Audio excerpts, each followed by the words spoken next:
Too little, too late by the time it's all done. We are losing 0.1% per day on average now, and that is 3.3% right there just in the last month. So we are accelerating to the downside. Not going to be September, not going to be August. We'll be at 40% by the middle of July or sooner. Pat?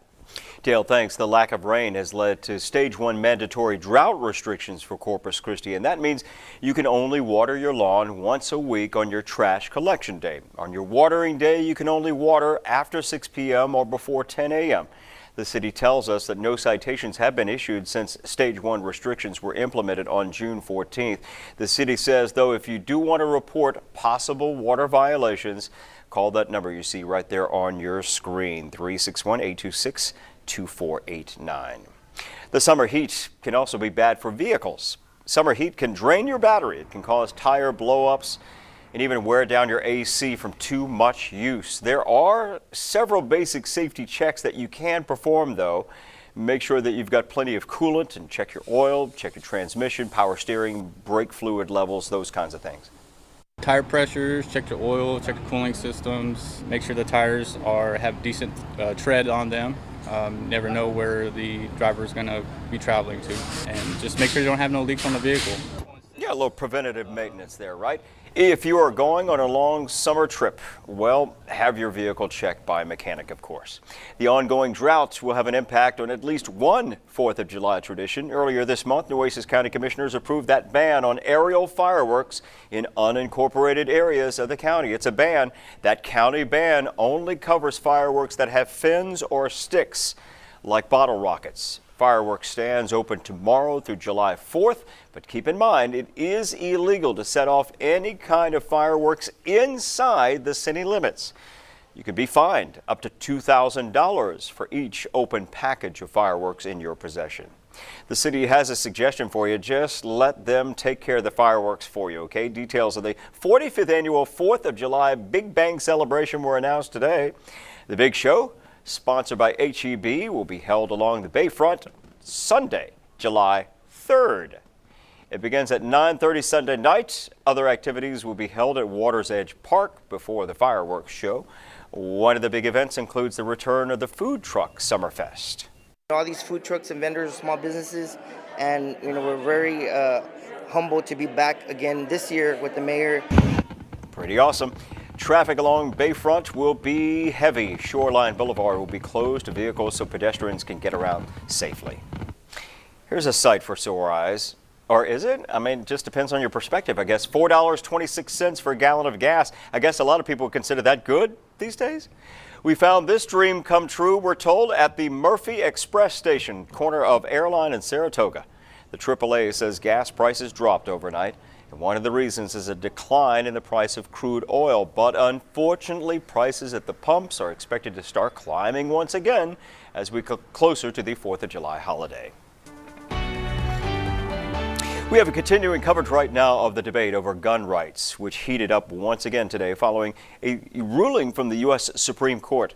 In a 6-3 ruling, the High Court struck down a New York gun control law requiring people to demonstrate a special need for a license to carry a concealed weapon outside of their home. Today's ruling could lead to an expansion of gun rights across the country, just as many are pushing for tougher gun laws. New York's city mayor was outraged by the ruling. He vows to fight back. We cannot allow New York to become the Wild Wild West. That is unacceptable. In a scathing dissent, Justice Stephen Breyer referenced gun violence in Uvalde, Texas, and Buffalo, New York, saying the High Court severely burdened states aiming to limit who can carry firearms. The Food and Drug Administration, the FDA, has ordered Juul to stop selling its e-cigarette products and remove them from store shelves. The FDA says its order was based on a lack of data and evidence to assess their potential health risks.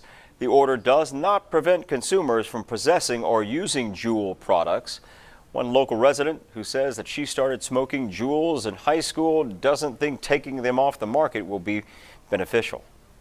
Kids are just going to find other vapes. There's going to be some sort of black market going on, so taking Juul off the market isn't going to fix anything.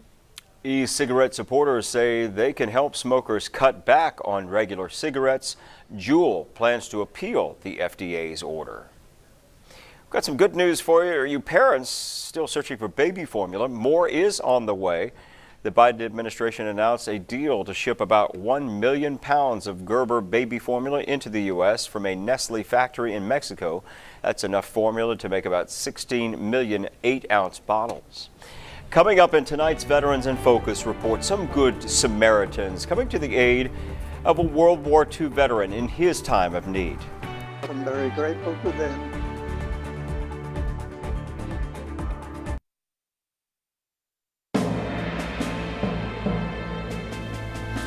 A former Navy SEAL led a different kind of mission this week. He and his friends helped a member of the greatest generation in his hour of need.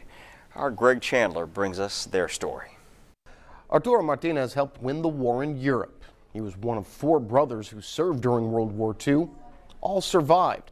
And when he had some trouble earlier this week, word found its way to former Navy SEAL Mike Kessner, who rallied the troops. No. I'm very grateful to them. Nothing but silence. Arturo Martinez could hardly believe what he was seeing.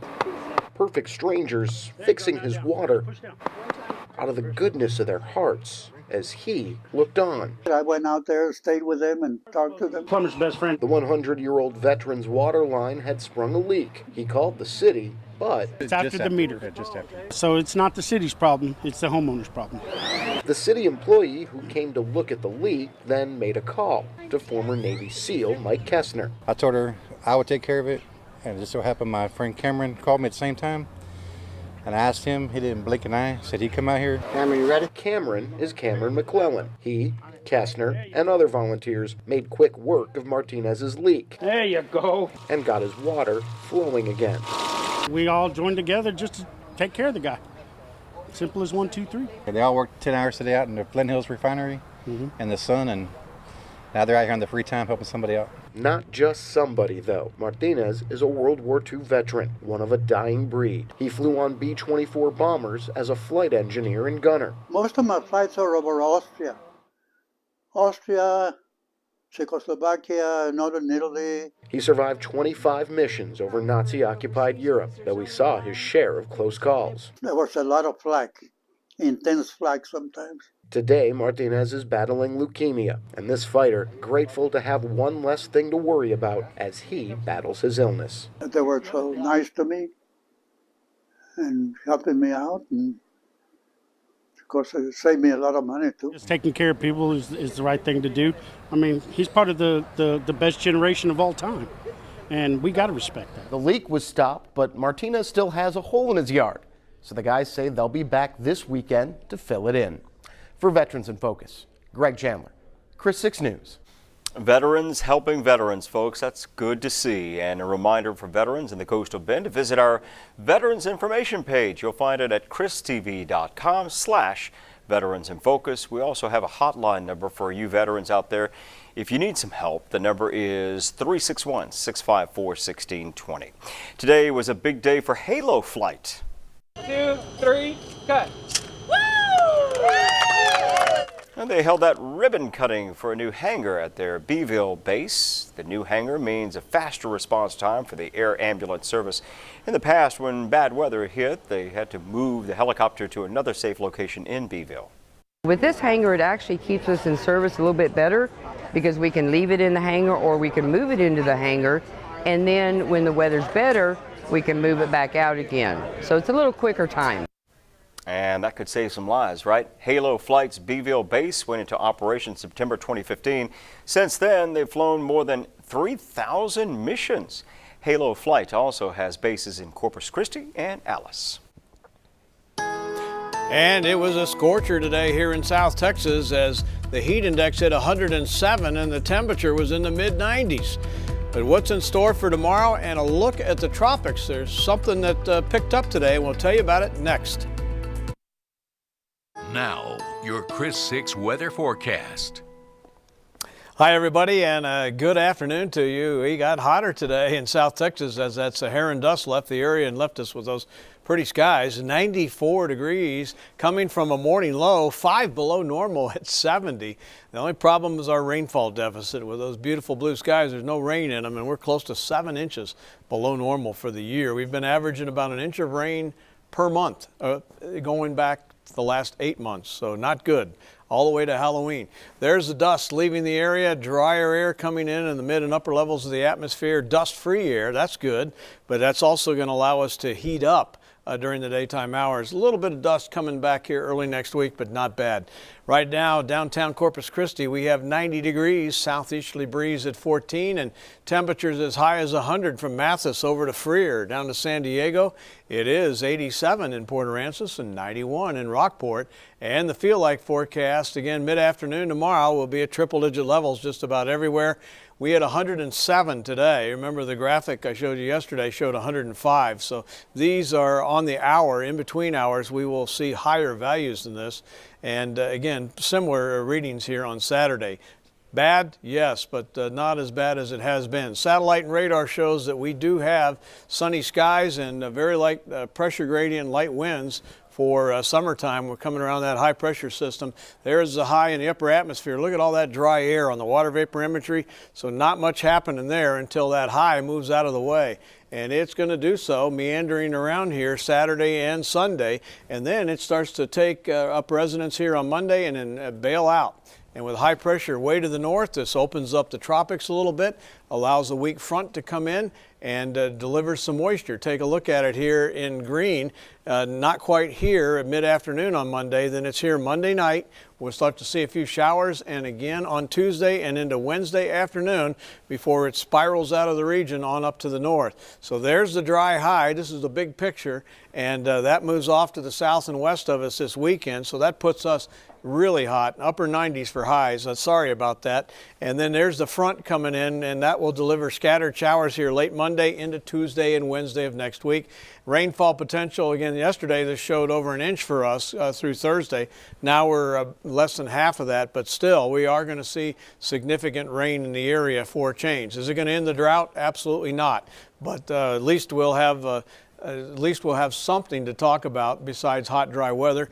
There is the wind forecast. It stays light here during the day, breezy in the afternoon, as it will be on the marine forecast with the extreme UV index. And into the tropics, that's Celia out in the Pacific, but not a problem, and neither is the Gulf or the Caribbean Sea.